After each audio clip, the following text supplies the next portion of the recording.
I'm at the right place. Yeah. Come on. I need to look and see.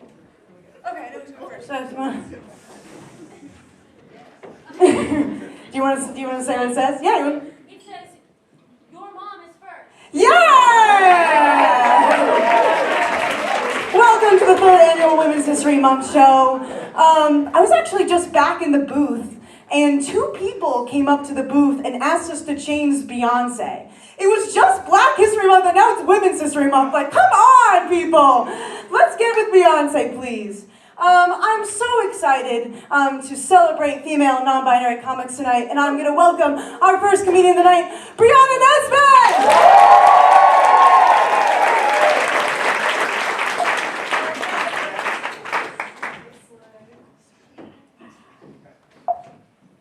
Thanks, Riley. Who asked to turn off the Beyonce? Literally, what's wrong with you? Are there any Black women in the room right now? Literally, everybody give it up for them.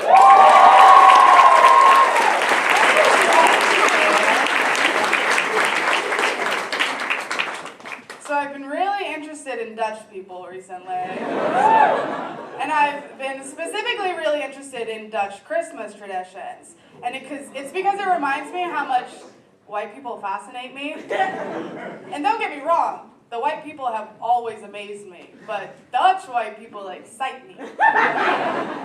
So Dutch people celebrate Christmas a lot differently from the way we Americans do.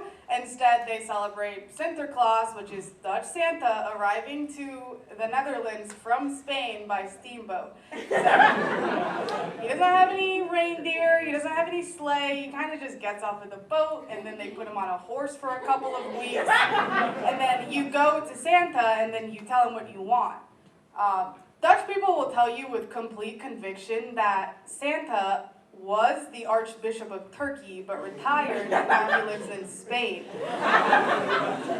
They'll also tell you that he doesn't wear the big red suit like he used to, and instead he just kind of keeps the Archbishop robe on.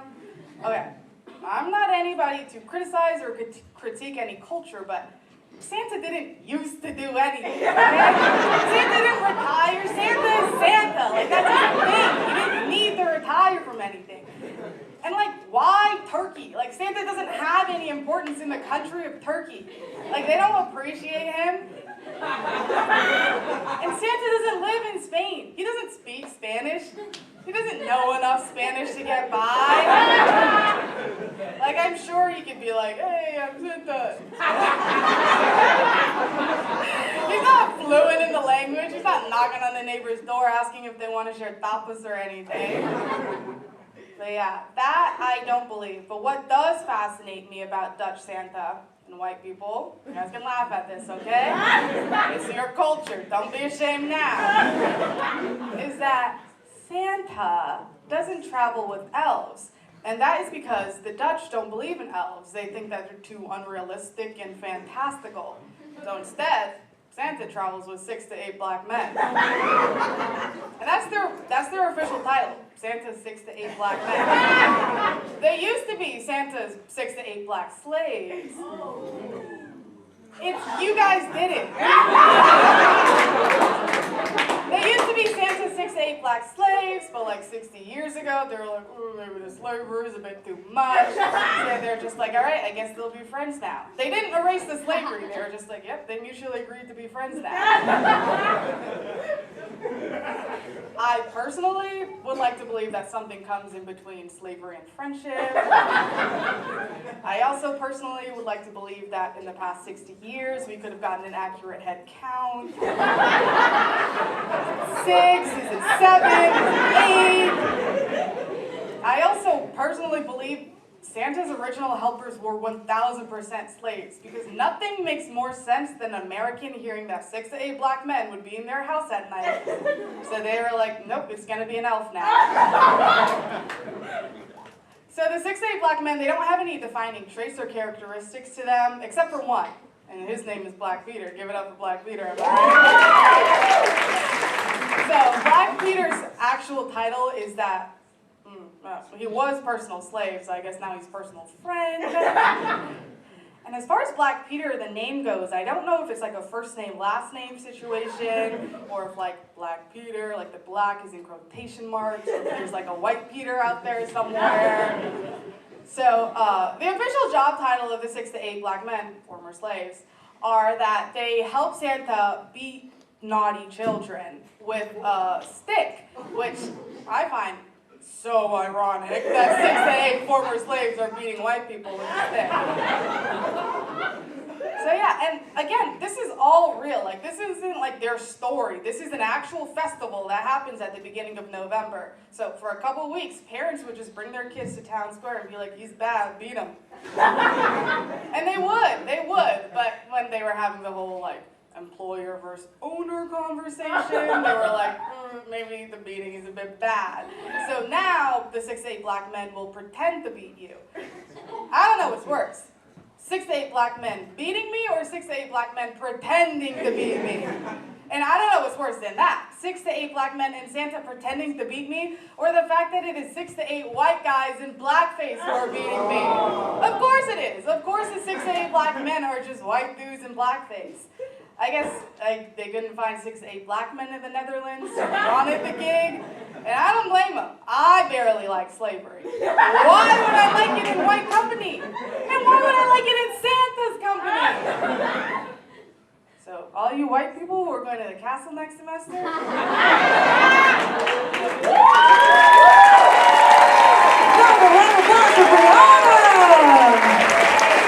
When I was coming up with transitions for the show, I texted Brianna and said, hey Brianna, like, what's some of the content that's in your set? And she goes, slavery and race play. I think that's going to be hard to create a transition for. LOL. So that's my transition.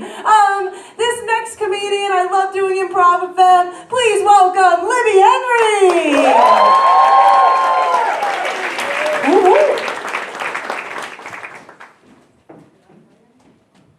Hi everyone. So before I begin my set, I want to ask the women in the crowd to not react at the next thing. I just want to hear the men's reactions. I got a breast reduction recently. Now, one guy! It's the same guy! I've done this set before. It's this same guy. Every time it's like, yeah! Yeah, everyone can react now. I got a breast reduction very recently.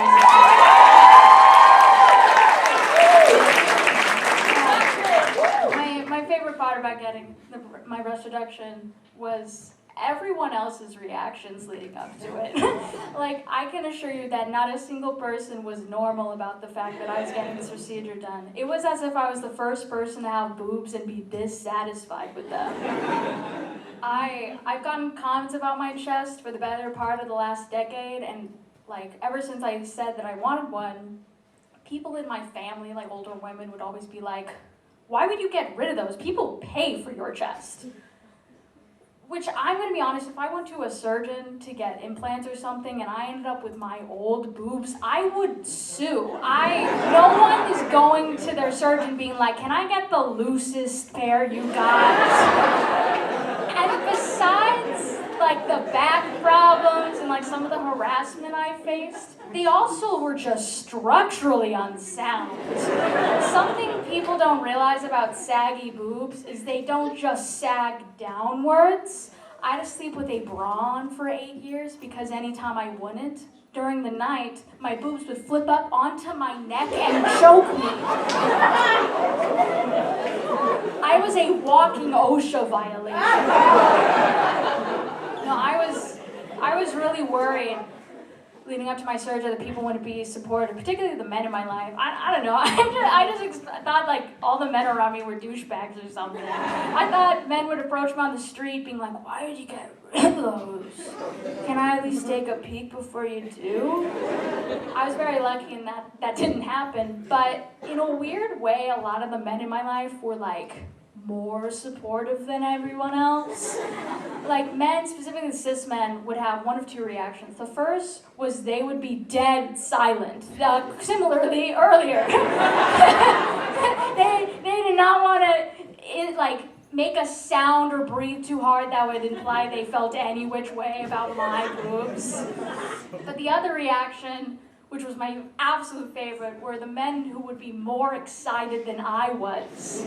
My friend Matt and I, and like one of our female friends, were discussing why I wanted my procedure done, and as I kept talking, I could see he was just getting angrier and angrier by the second. I was like, oh no, this guy's one of those douchebags. And when I finally was like, dude, are you okay? He just went on to this tirade being like, it's just so fucked up that women have the societal pressure to look a certain way and their bodies go against them.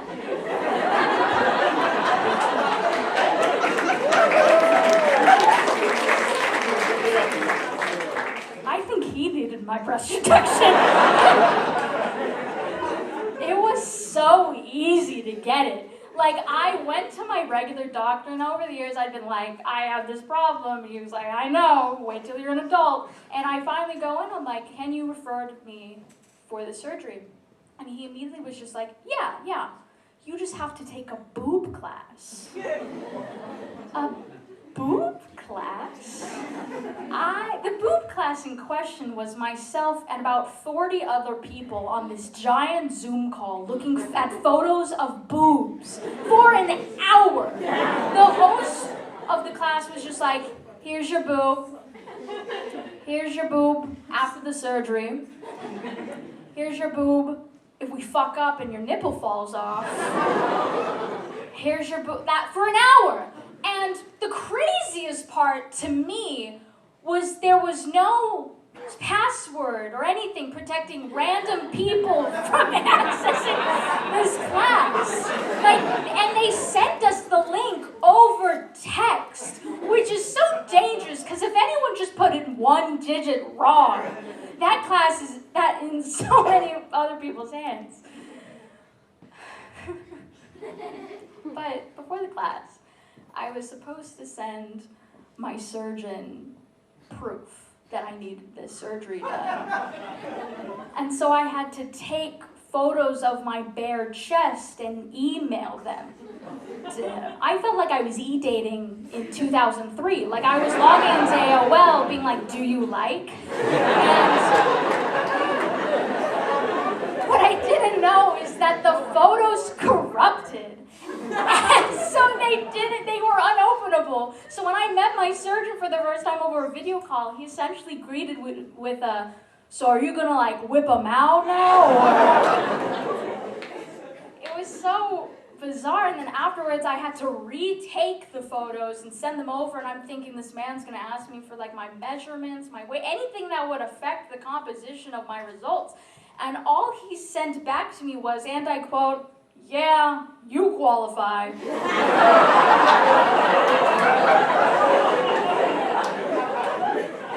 Looks like one's bigger than the other. So I left with a surgery date, but also a new insecurity. My surgeon was just so, he was a man. That was it. He was a man. He was very weird. He was very good at his job. And I hate to say, he did a damn good job. But like almost too good of a job. I don't know if I trust a man with that amount of boob knowledge. Like I don't know how many boob classes he had to take. Like he was able to look at my areolas and be like, I know the diameter right now. It was very precise. And he had this ability to objectify you in the most literal way possible. Like, he never broke my boundaries, he never made me feel uncomfortable, he was very professional, but there was a point during my pre-op appointment where it was me, him, my mom, and a nurse, and, you know, he's examining my bare chest, and the first thing he does is poke my boob like a pin pad. He's like, 80085, nice! And then he grabbed my boob to examine it, but not in like the typical titty grab formation, but rather the way one would grab their wallet off of a table.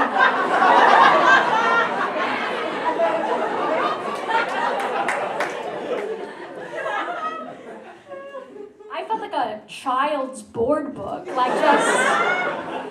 And then after that, I took a third set of photos of my chest. There's 3 sets of my nudes out there in this hospital website, and I'm absolutely sure at least one of them is now a part of the boob class curriculum. I finally get dressed, I'm leaving and I'm checking out with the nurse, and she looks at me and she goes, "Oh, don't worry, your photos are going to be attached to your files, so if you ever need them, you have them." Why would I need them? I'm getting rid of them. Like, it's a little late to need them, you think? Like, and also, what context would I need them? I'm not going to go show around, like, people, my old booze, be like, "This is what they used to look like." It's not a portfolio. Like, people paid for these. I paid for these. Thank you, ladies and gentlemen. Keep it going for Libby! We got a lot of good performers tonight, so I'm just going to move on and introduce our next one. This person happens to be a goose. Please welcome Leilei!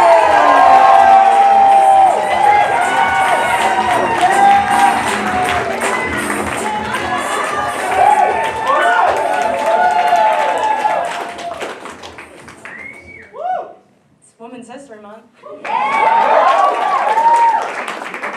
that's good. For me. I guess not really for all the men in the room. Growing up as a woman, I feel like I really had such strong influences in my life. For example, Sleeping Beauty, Belle, and Ariel all taught me that you need to have a man in your life in order to have a happy ending. I mean, if that doesn't motivate you, what will? But there was one princess in particular that I think every Asian is pressured to like, and I think we all know who it is. But I'll say it so you guys don't feel like you're making any racist assumptions. Mulan. If you don't know the premise of that story, Mulan has to cut her hair, pretend to be a man, and fight in a war. That's crazy because I'm pretty sure all Belle had to do was love a hideous creature and live in a fucking mansion.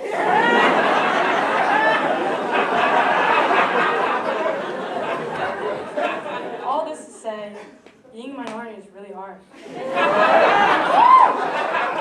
Everyone should try it sometime. But I guess if I had to choose one struggle, it would be being a woman. Or at least for this month. I mean, Lunar New Year already happened, so being Asian is pretty much irrelevant till May. Some people might say getting your period is the first start of womanhood. But my knowledge of that really lacked. I got mine in the summer before 8th grade. Not sure how old I was. You guys can do the math, if that's of any interest to you. But I guess I was gone the day they talked about periods, or my private Catholic school was simply too busy forcing religion down our throats. But I remember thinking I peed myself until I went to the bathroom. My mind went straight from, wow, I really can't hold my bladder at this age, to, oh my God, I think this is it, I'm dying. Now, I will give a lesson for those who don't already know it. For every period that a woman does have, it means they're not pregnant.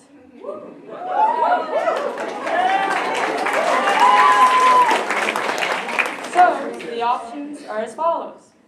1, you either have safe, protected sex, and you bleed profusely for a week every month.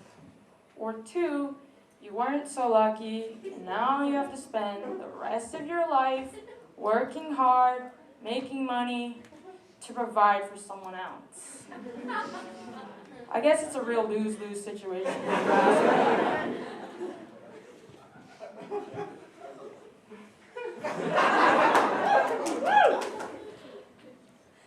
I can't believe I wanted to be a teen mom when I was younger.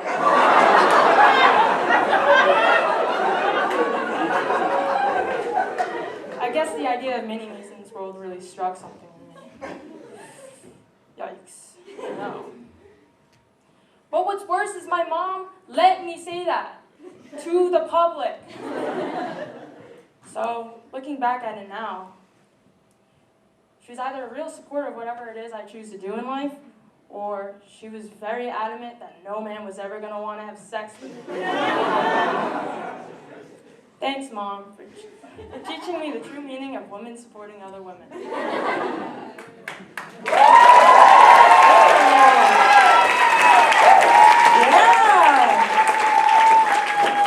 That's fucking awesome. My favorite line is, you should try it sometime. This is just like a thought I've had recently.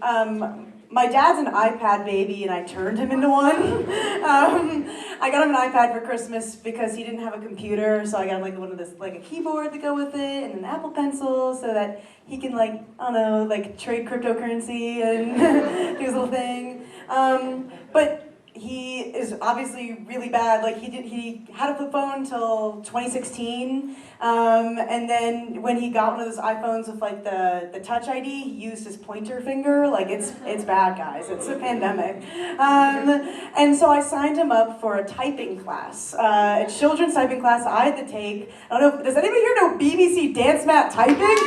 Oh my God! I did this in class and nobody knew it. But essentially, the BBC created this little yak and hippo who will tell you how to type with your right fingers. And so I signed my dad up for it, and he got really frustrated one lesson in because he's like, this yak is fucking patronizing me. Because it's like, please press Y, wrong finger.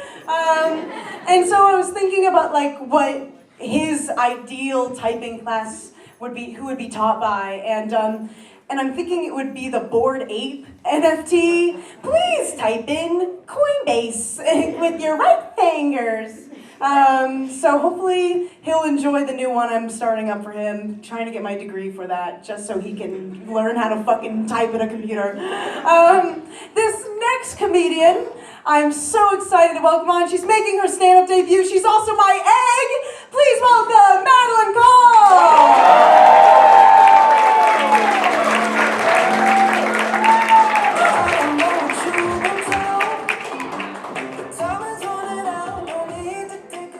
Hi. Yeah, this is my debut. We'll see how this goes. Might be the last time too, we'll see. Do any of you have a twin? Hey! Hey! Very few, but that means we're special. I actually have a twin. It would be weird if I brought it up and I didn't. Being a twin is pretty weird. When I was younger, someone walked up to me and went, you know, your sister is just like prettier and smarter and better than you, and everyone likes her a lot more. I'm like, okay. Middle school is great. My sister and I have a very interesting dynamic. I think we are a lot like Thor and Loki from the Marvel Universe. Don't know if you've heard of them. Because, like, she's the golden child, I'm like, there. She's the favorite, I wear a lot of green. She broke a coffee mug once, I might be gay. You know, the list goes. No, I'm actually not gay, unless you ask my roommate.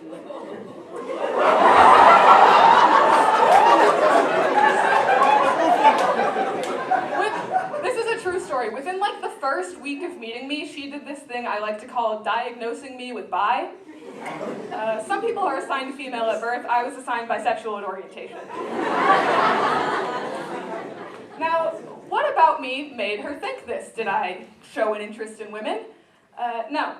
What I did do was I wore a crew neck over a white turtleneck with Doc Martens. She was like, you know what, that's the vibes, that's enough, you're bisexual, congratulations! I'm afraid that like 10 years from now, someone's gonna post a picture of me in college and be like, she's queer baiting! She's appropriated by culture, and I'll have to be like, I'm just wearing cuff jeans and drinking iced coffee in December, leave me alone! I've got to be honest though, she is not the first person to inform me that I'm gay. Recently, Spotify has been recommending me this playlist called Sapphic Love Songs. Yeah, and my Things We Think You'll Like section, it just says women in all caps. They were right though, it's an awesome playlist and Girl in Red is amazing.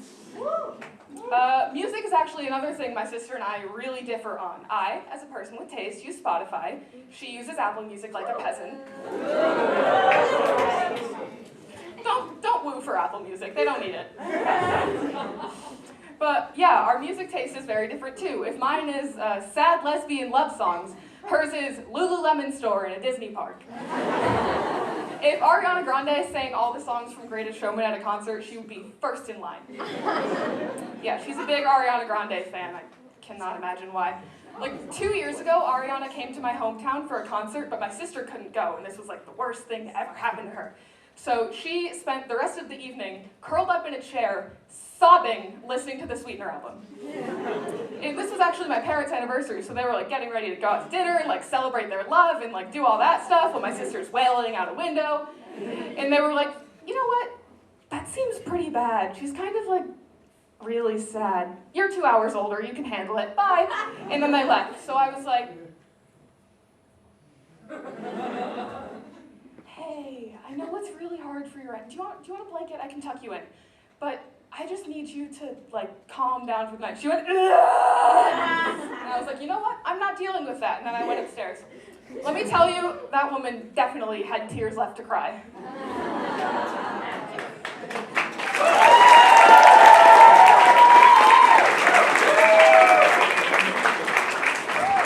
Another round of applause for Madeline! Yeah! I'm an only child, if you can't tell. Which means, actually, I don't know if many people know this, I created a twin for myself as a kid. Her name was Miley. It was a real Jekyll and Hyde situation. It was kind of like a way that I would just get away with being a dick. And I would do Riley's bidding as Miley. And she would put on this like red hoodie and she'd be like, don't fuck with me, I don't know, whatever my cousins got me to say at that age. But I definitely am like not scared of her at all. Like she definitely isn't someone I check under my bed for every night as I'm going to bed. Okay, and our next performer of this evening is going to be the birthday girl, Jessie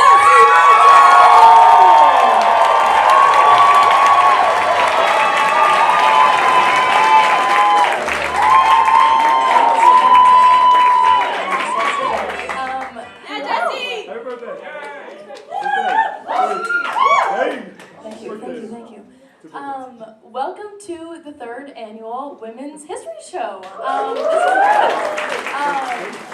actually did stand up for the first time at the last Women's History Show, so this is kind of my reprise today. But yeah, last year's set was all about how I was turning 19, yet not really feeling like I was living up to the title of Nasty 19. And this year, today actually, I am turning 20. Thank you. And we've really done a full 180. Because this year, there's almost a little too much action going on. And, like, these gentlemen are just absolutely breaking down my door. Almost have to like ward them away like stray cats, shoo them away. But yeah, because of this, I've just been learning all these very unsettling things about men though, and it's hard to kind of unlearn them. Like one example is, it's chilling to even think about really, but none of them put on lotion. Yeah, right? And like not even a drop. Like these boys are just dry as a bone. It's crazy. Another thing that's kind of haunting me is those few seconds between when they're talking to you and they're about to kiss you. Yeah. It's just like, you see this.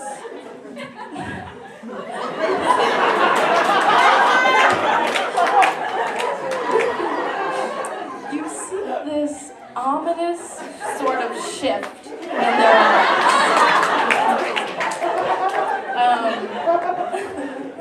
And every month muscle in their face just drops to this deadpan kind of look. And before you even can process what's going on, they're leaning in all of a sudden. Yeah. So, just kind of the make-out face of my personal nightmares. But yeah, I've started to keep kind of a notes app situation to write down all these findings. And it's kind of like a scientific research log meets like a nature documentary. So the entries kind of go something like this. January 3rd. Visited subject in natural habitat. Subject seems joyful at my arrival. No signs of lotion or soap to be found. End of entry.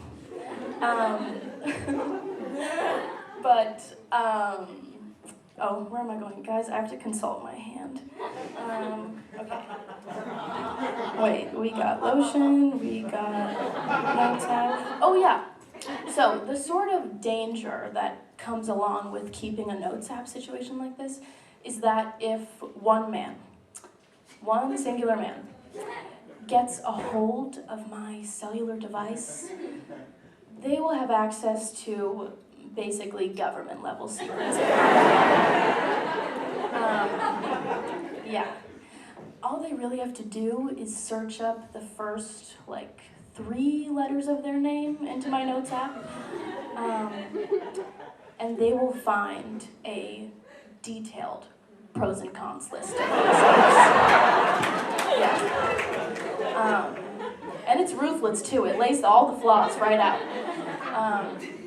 There actually is one very specific pros and cons list that I really should burn before anyone finds it, but it's a list that compares the pros and cons of 2 gentlemen callers that I was in dealings with.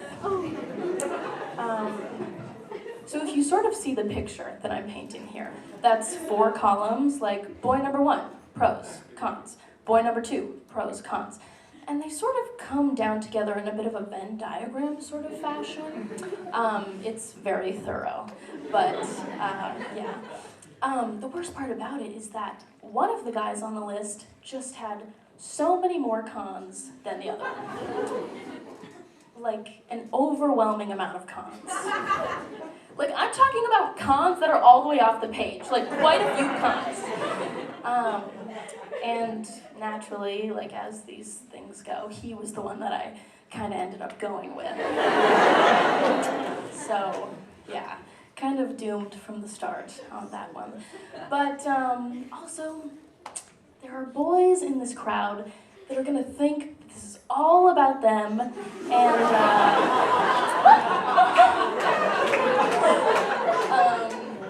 I just want to tell you, trust me, it's not about you.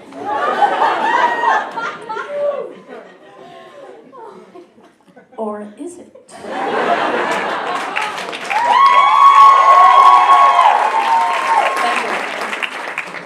Yeah, you'll never know, so I'll just let that fester for a while. But moving on, something that I absolutely love about this year is that I'm living in a suite filled with women. Yeah, those are my little sweet ladies. And there's just so much love that comes along with it. It's just all very heartwarming. Though there is loose hair on every square inch of our floor, which is kind of a little bit less heartwarming. Another thing is that we all live in such close quarters all together that our periods have actually all synced up. Yeah, it's not a myth, by the way. Wow, I just watched every man's jaw drop to the floor at that information. Sorry to be the one to break it to you. You guys had to find out at some point. But yeah, there is one very specific week in our suite where I'll be sitting on the toilet, hanging as we do. And I look to the left, and I start to notice that the trash can is overflowing with pad wrappers and tampon applicators. And suddenly a cold chill rushes down my spine. And I realize we've just entered Shark Week. Yeah, and there's blood in the water, all right. Yeah, it does get crazy. It gets a little dark in our suite sometimes there. Yeah, another thing that I realized is that any man that crosses any of the ladies in our suite automatically becomes public enemy number one. Like, there are nights where we'll come home and just be dishing all about how horrible some boy is acting, you know? And the next day, when he comes over to the suite,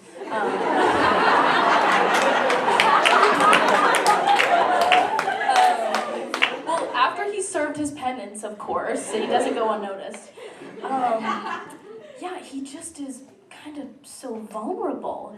It's almost like those wilderness documentaries where a little tiny baby gazelle accidentally wanders into a lion's den, and you're just like, oh wow, I feel so bad for you, yet there's no one to blame but you in this situation.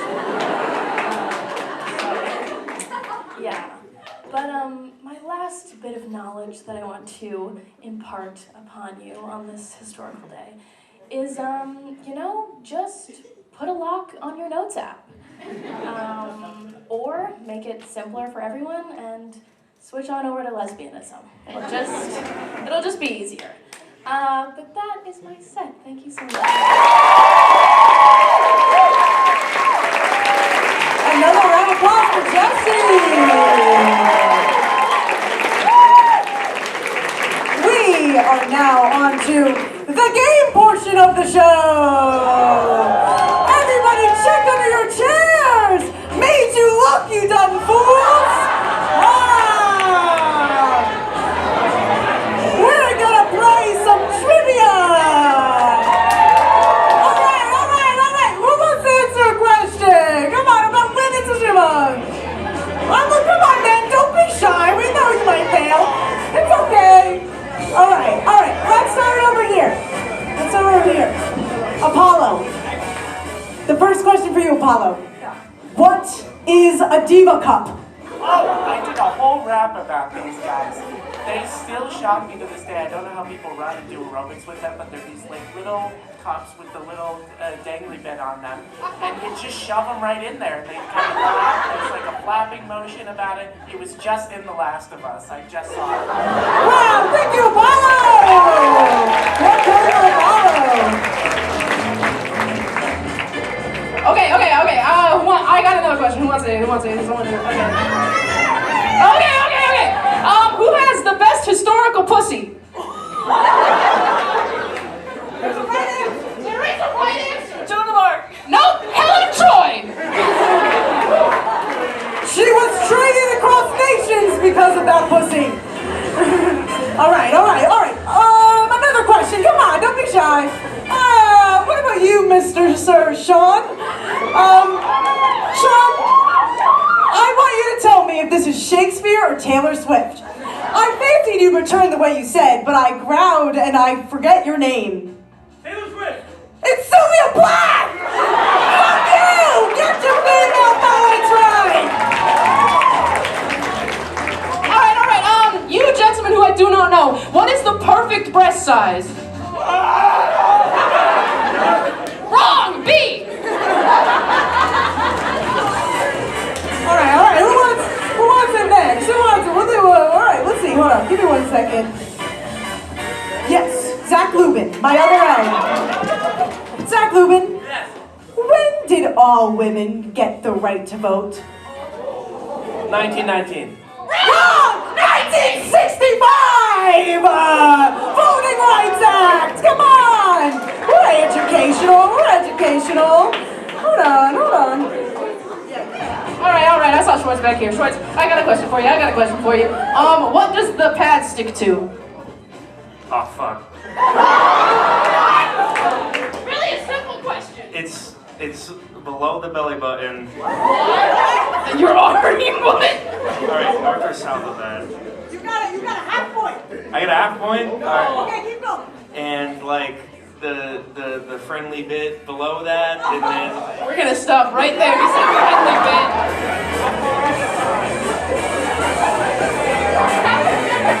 All right, another one, come on.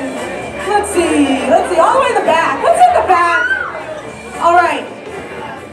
I want you to name a nice thing a woman has done for you, and it can't be your mom.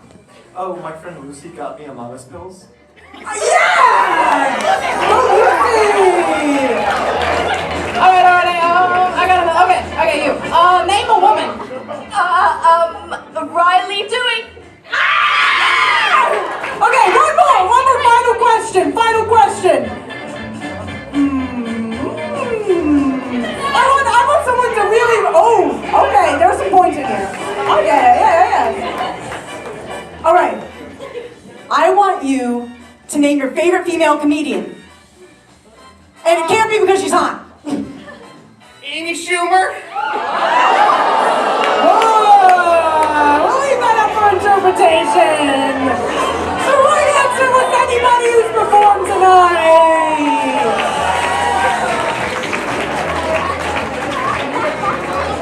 All right, everybody, thank you for playing our game. I'm very, very happy to bring up our next comedian. Please welcome Jamie Elder!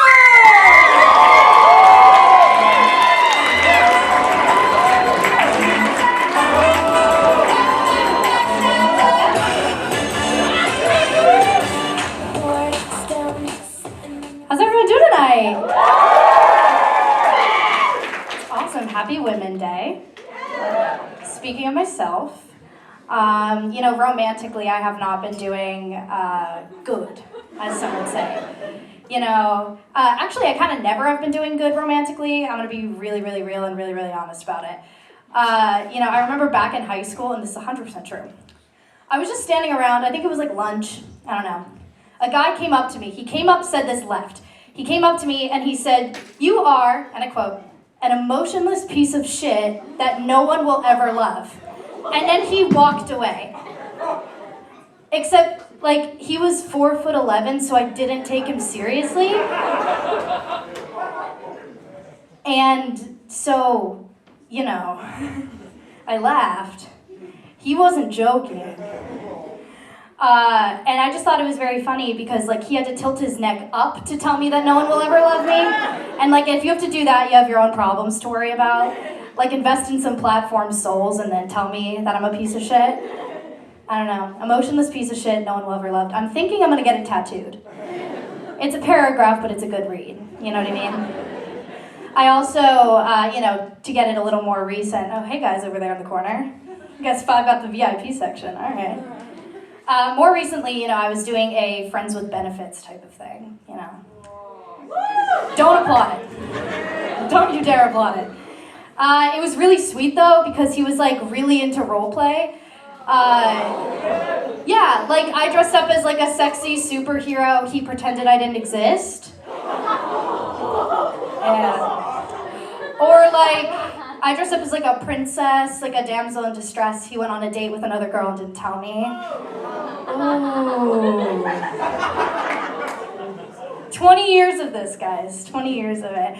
And I thought, because romantically I haven't been doing great. I'm sorry, is this seat taken? I thought, instead of me bitching and moaning about it for 5 minutes, what if I sang about it instead?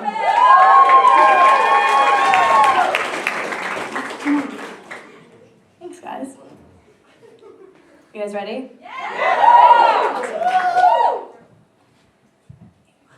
Oh, it's not on.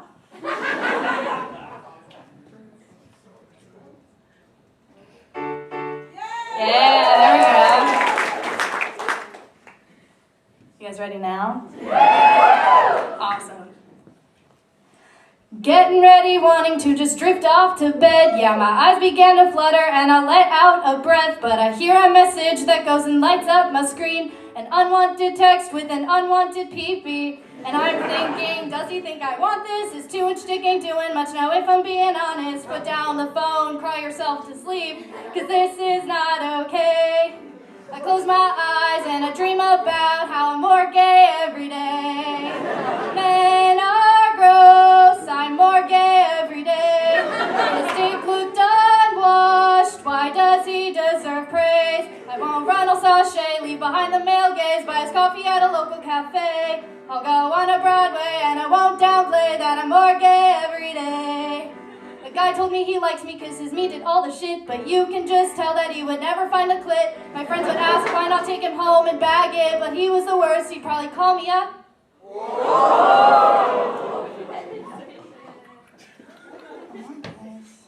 My friend wanted to hook up and that was all that, but I'm drier down there than the wife of Chris Pratt. Why get my Snapchat if you won't use it? This is not okay.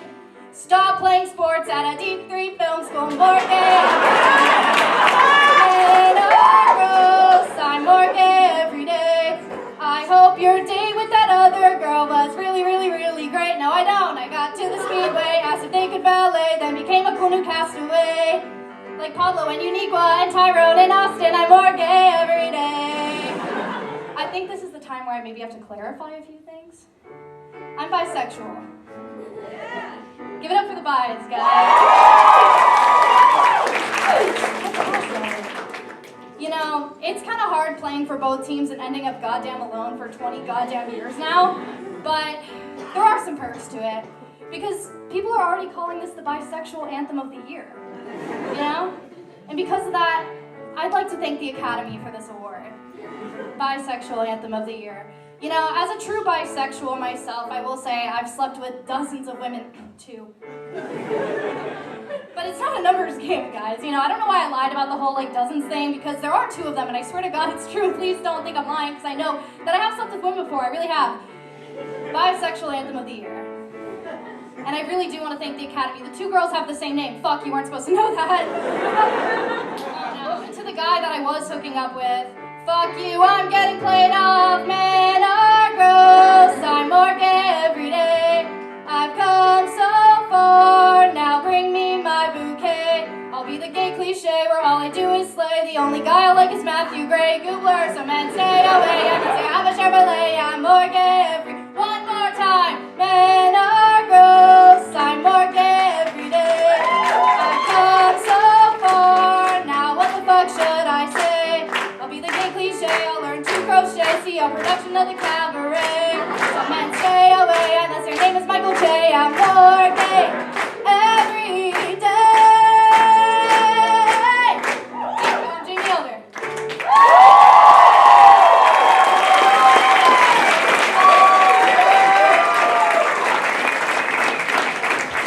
Another applause for Jamie! Fun fact, at the last Women's History Month show, I came out to my mom on stage, and she was too high to notice. She's probably watching this, and so is my family. Guys, your suspicions were right. I can't wait to bring up this next performer. Please welcome Saskia Penning!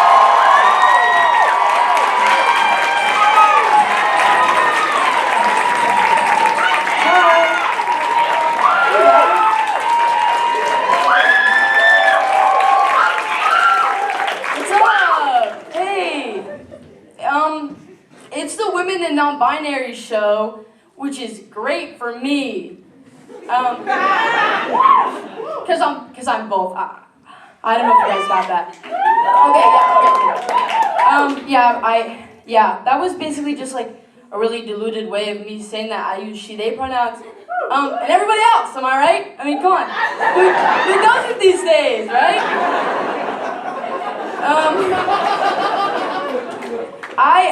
I started questioning my gender when everybody else did. Cause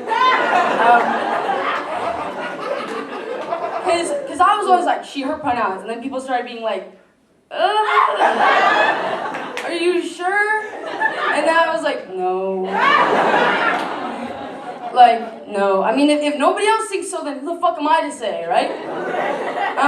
But I do think there's something to be said for the fact that I was swayed so easily. Like, it really didn't take much to convince me at all.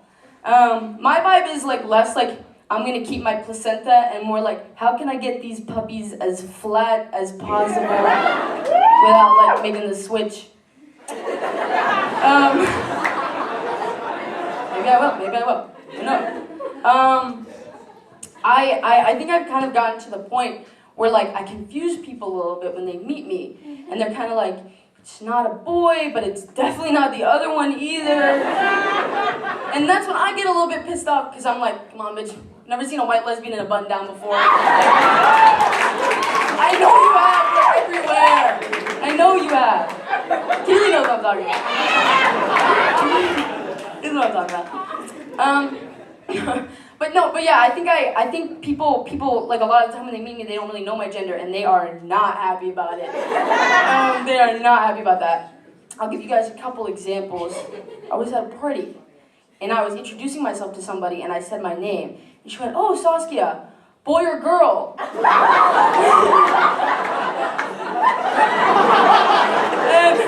And that caught me off guard. I can't even lie. She got me, guys. She did. I was like, yes, I don't know. And it threw me off because I felt like I was like an orphan in like 1800s England, and like I was being thrown into a group home, and the nun was like writing my name down, and she was like, right, well, which one is it, boy or girl? I was just like, that was like. Or like if she was like a sphinx and she had like presented me with a riddle that I had to solve to like pass through her land. She was like, boy or girl, you must choose one. But be careful, my dear, one wrong step and you'll be done. I wrote that myself.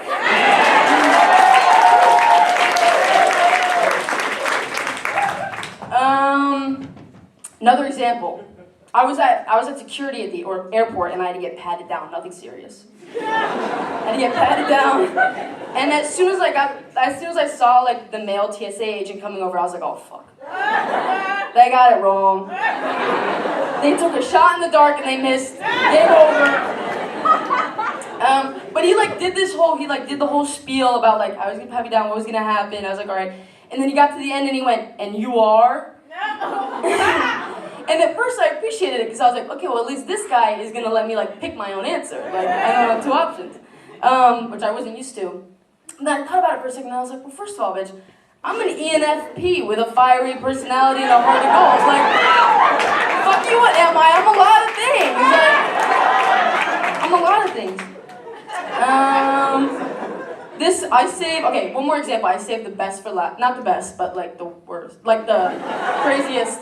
I was walking down the street with my two friends, and they're both girls, and they both present like a little bit more feminine than me, and this is crucial to the story. I'm not up here like some douchebag, just like, and they had bodies for days. They were girls, and they were walking down the street, and this guy was walking past us, and he looked at them, and he went, "Any change, ladies?" And then he looked at me, and he went, "And gentlemen?" And I think he was like satisfied with that answer for a little bit, but then like whatever wave of confidence had taken over him like suddenly blew past, and he went, "I think."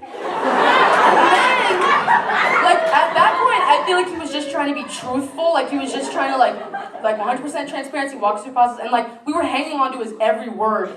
But then like things changed, and this is the kicker. He just went, "I don't know. Take your clothes off and we'll find out." Which is like one of those things where it's like, yes, like, yeah. Like, if I took my clothes off, you guys would all find out. Like, there's no getting around it. So I don't know if he expected me to just be like, well, yeah, that checks out. And then just like, take all my clothes off. But also at the same time, like, he didn't know what was in my pants and he still wanted to see it. So part of me was like, okay, we've got a proud pansexual man over here on the street. Give it up for this guy, right? Unlabeled pink, come on. He was like, I don't know what's going on down there, and either way, I want to see it. Well, that's enough about what's in my pants. Move on. You guys remember Lego for Girls? Right? Like, technically it was Lego Friends, but it was fucking Lego for girls. And like, they got away with it. They got away with it. And not only did they get away with it, but we like loved that shit. We were all over it. Like, even my mom bought me Lego Friends, like me, Little Miss Ellen Jr. She was like, I know what I'm and all of the characters in Lego Friends, Lego for girls, were like, they all had these like cute little outfits, and they wear bows, and they all had these like cute little names, and it was like Emma and Andrea and Talia and Tampon and Booby and Uterus. And all of the builds in Lego Friends were in this place called Heart Lake City.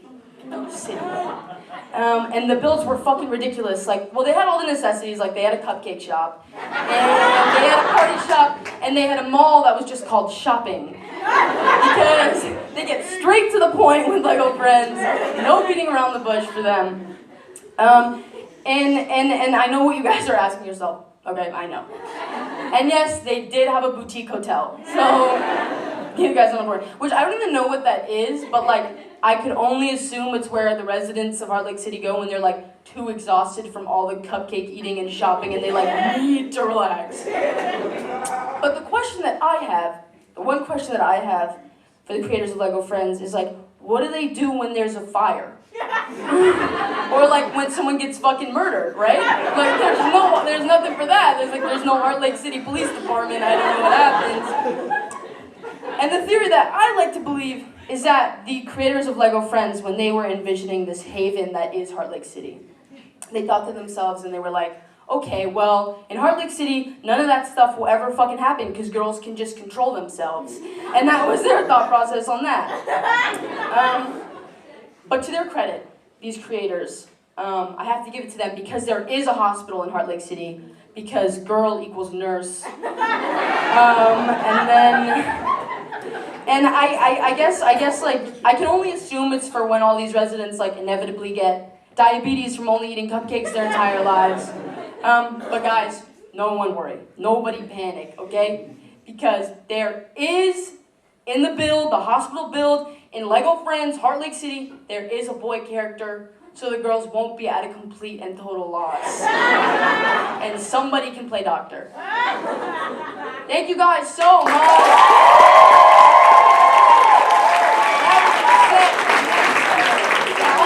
Thank you. Another round of applause for Saskia. So I just turned 21 recently. I thank God because I forgot the address on my fake, so it was about time.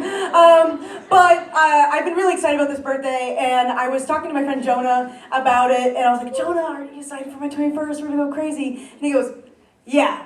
You know, your 21st is great and all, but wait till you hit 500 plus followers on LinkedIn. So this is not to celebrate that. I'm at 64. You can add me on LinkedIn.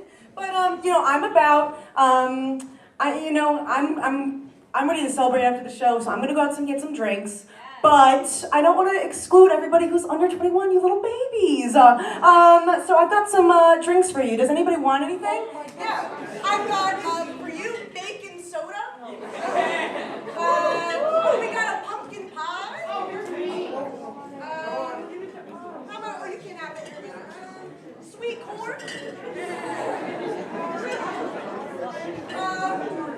For my peanut butter jelly. Who wants buffalo wings? And then is Lily here?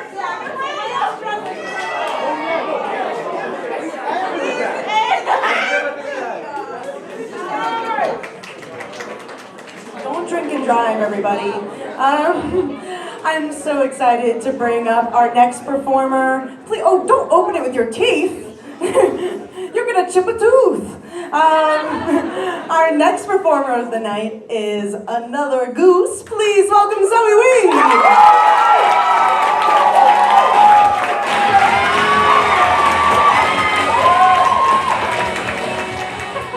Hi guys. I'm a political communications major, so I thought I'd start out with some politics jokes for you guys. Thank you.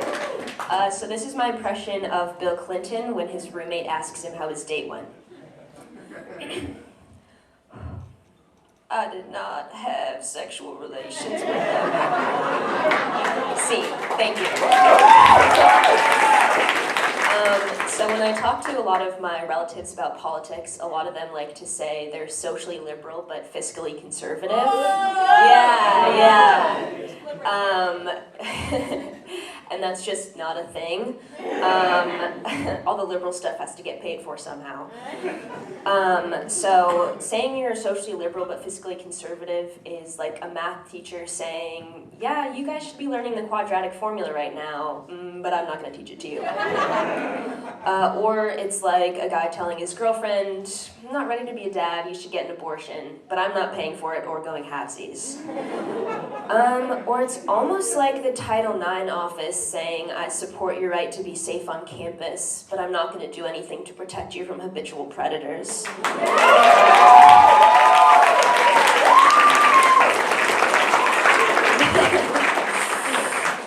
Anyways, you guys ever see those ads for mobile veterinarians? Their whole thing is that they're like regular vets, but they do all their vet stuff at your house. They're nomads, wanderers. They have no veterinary practice to call home. I don't know about you guys, but I'm suspicious. What are they running from? Being a mobile vet cannot have been their first choice. There's no way they were like, so my patients are gonna shit on me, but I also have to spend $100 a day on gas. I'm in. Yeah, so mobile vets, they got something to hide. I'll say it. I'll put that out there. They've got a shady past. Mobile vets are like a cross between a vet and those guys who sell shitty speakers at the back of their vans. They'll be like leaning up against the back of their van on the street and you'll be walking by and they'll go, hey, come here. You got a sick pet?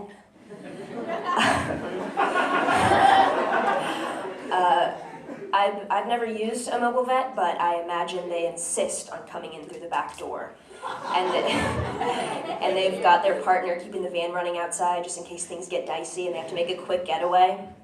And when they're giving your cat its deworming tablets, they're definitely skimming some of those pills off the top. Like, one for you and one for me. In his defense, I have heard that deworming tablets are the new Molly, so that's what they're saying. He's also had like 3 DUIs while on the job. It's those deworming tablets, he just can't stay away. So his parole officer needs to come into the appointment with him, and now that's a whole awkward thing because now you have to make small talk with this parole officer. And the mobile vet is like way too hasty with putting pets down. You're like, hey, do you have a recommendation for a dog sitter? And he's like, I know this great farm upstate. And he also got his vet degree from the University of Phoenix online, but it's not the one you're thinking of. His alma mater is only called the University of Phoenix Online because the only pets they teach you how to treat there are the mythological ones. You have to be a really bad vet to kill a phoenix. The one thing that the 2 universities of Phoenix Online do have in common is that they both only offer you your diploma in JPEG or PDF format. Speaking of the internet, what's the deal with BuzzFeed? That was my Jerry Seinfeld impression. You guys thought I could only do Brooklyn. I can do both, okay? But seriously, have you guys ever done those BuzzFeed quizzes where it's like, pick a vacation destination and we'll tell you your love language? Or tell us your zodiac sign and we'll guess your birth month. Or pick a favorite food and we'll tell you how many fertile years you have left to produce a male heir. And it's like, what do those 2 things have in common? How are they related? Just because I like mac and cheese, I have to have a baby by next year if I want to continue my family's bloodline? It's complete bullshit because with the amount of deworming tablets I've been bumming off my mobile vet, there's no way I'm not already infertile. Thank you guys, that's my set. Keep it going for Zoe! Zoe's a Polycom. I've been thinking about the news. Did anybody hear that Ice Spice and Pete Davidson might be dating? Okay, like I'm tired of the Pete Davidson dating rumors. Like, give me something new, liberal news media. Like, where's Jake Novak? Please, what's at the center of a Tootsie Pop? I need something informational. I don't give a shit about Pete Davidson anymore. Sorry that I got really into that. Guys, I'm really sad to say, I'm bringing up our final comedian of the night. Please, give a warm round of applause for Lily Monday!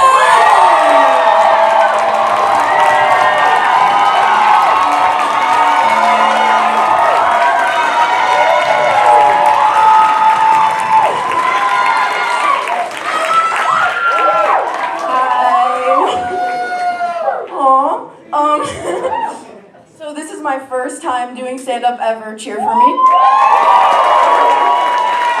And I'm really nervous, so I think I'm gonna have to ask you guys to do something kind of off-kilter, kind of weird.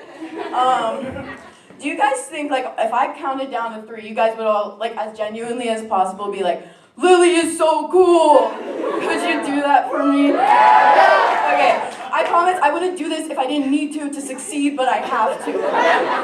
Okay, so I'm gonna count down, and then you guys are gonna go, Lily is so cool. Okay. 1, 2, 3. Lily is so cool! I didn't see you guys do it, but that's okay, it's fine. Okay, thanks guys. After that, I mean, I feel good about that. Do you guys feel good about that? Okay, so I'd like to start off by saying that this set is dedicated to my cat, Judy. She's freshly dead. It's okay, you can laugh, guys. You can laugh because she lived for like an absurd amount of time, okay? Like way longer than she even needed to. Like, she was just like so old for so long. And it was like every Christmas she was still there and I was like, okay, Judy, okay, like, all right. And like, I know you guys are thinking like, Lily, why are you talking about your dead cat at the women's show? But Judy was a woman, so... I'm gonna look at my hand, no big deal. Yeah, also like, yeah, her name was Judy, which is like such a stupid name for a cat. Like, who names their cat Judy? Me. And also, like, it's just, like, such an old person name. Like, she was born and then destined to live as old as physically possible. And I got suspicious there. I was like, Judy, are you just, like, sticking around to prove a point? Like, it was a little competition with herself. How long can I do it for? But also, like, I was kind of scared that maybe she wanted to die, but she couldn't figure out how to do it. Like... Okay, like, I was just thinking, and it was, like, scary to hang out with her because I'd be, like, petting her, and then she'd, like, slowly, like, drift off, and then she'd, like, get all still, and I'd be like, are you walking into the light right now? Like, that would not be cool. Like, don't do that on my watch, like, don't. And she also, like, got blind, and that's when I was like, Judy, like, please just let go, it's okay. Like, you don't have to keep doing this to yourself. But she did, for so long. And then she developed this habit where she would, like, walk in circles, like, for as long as it takes, I guess. I don't know, like, we would come home from the store, and we'd be like, oh, Judy's doing her circles again. It was, like, kind of a point of consistency for me for a while. I was like, she's doing her circles, I'm fine. But, like, also at that point, it was like, Judy, you're not a cat anymore. You're just a Roomba. Like, okay, but all jokes aside, like, I'm really sad about it, and... No, like, I did love her, okay? Like, I loved her so much. So, can we, like, take a moment of silence for Judy? Can you not laugh like that? Guys, come on, you're sick. Okay. Please, the silence needs to fall. So I went to Canada recently. I'm just gonna take a hard right, okay? We're gonna put away the Judy stuff. I went to Canada recently, and I realized that a lot of things were different, but a lot of things were actually exactly the same. Like, they still had ads for Shen Yun everywhere. You guys got that one. Okay, they, instead of having Canvas, you know where our grades and shit are? Canvas? They had this thing called Quirkus, which, to me, it kind of sounds like Canvas's, like, weird older cousin who's, like, at the birthday party and he has, like, sauce on his face. He stands a little too close and you're like, get away, Quirkus. Like, I don't know about that one. But also, like, they sold milk in bags there, which is interesting. I feel like if we sold milk in bags here, we'd all take ourselves a little less seriously. Like, maybe sexism wouldn't be a problem, I don't know. Like, if I was like in my morning, whatever, and I woke up and I walked out and there was a guy holding a bag of milk, like, day instantly made. Like, I'd have an amazing day after that, you know? But also, like, it's a good alternative for when you're, like, nervous and you imagine people in their underwear. I just imagine them holding bags of milk. Like, all of you guys have a bag of milk in your hands right now. Something that's also different about Canada is that people were, like, happy. like, I sat in a coffee shop and I watched people walk past with these, like, smiles on their faces, like, genuine ones, too. And, like, I was happy for them and all. But, like, it's a little suspicious. Like, everyone that walked past looked like they had just won the fucking lottery. And it's like, what the fuck are you so happy about? Like, what is there to be happy about? And, like, maybe I'm just jealous. You know, maybe we just need to smile more. Or maybe there's something in the water there. Or in the bags of milk. I don't know. But yeah, people were super nice there. Like, I was walking down the street, and this guy was on the phone. He, like, stopped his phone conversation, like, just to smile at me. And I was like, okay. But, like, if I did that to someone here, if I was like, I would get punched in the face. Like, I don't know. Also, that same trip that I was walking down the street, I was with my best friend. We kind of look alike, but not at all, really. We're just both white. And this guy, like, was walking down the street opposite us. I don't know why I said that so fancy. And he was like, are you guys twins? Like the answer to that question, his life depended on it. And, like, I just said yes because, like, when he asked, he kind of got this, like, dead look in his eyes. Like I was scared what would happen if I said no. It kind of reminds me of when I was in Walmart this time with my girlfriend at the time, and this person came up to us and he was like, so are you her mom? Like, to me. Which sucks. That sucks for me. Like, that sucks so bad. Like, maybe they just couldn't figure out a lesbian relationship there, so they were like, it has to be, like, mother-daughter. I don't know. But also, like, why are random people so interested in my interpersonal relationship? Like, butt out, you know what I mean? But also, like, I went to a frat while I was in Canada, and, like, you go to a frat here, and you kind of expect the guys to, like, you know, tell you to wear a bra that fits, but but the guys there, they, like, smiled at me, and they only looked at my boobs, like, once per interaction. Speaking of boobs, that's my set. Happy Women's Month!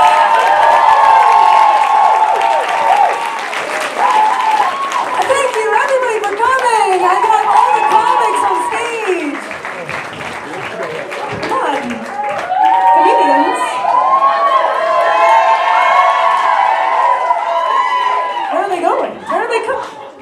We just had a plan. Come on stage, children. Hustle! Yeah!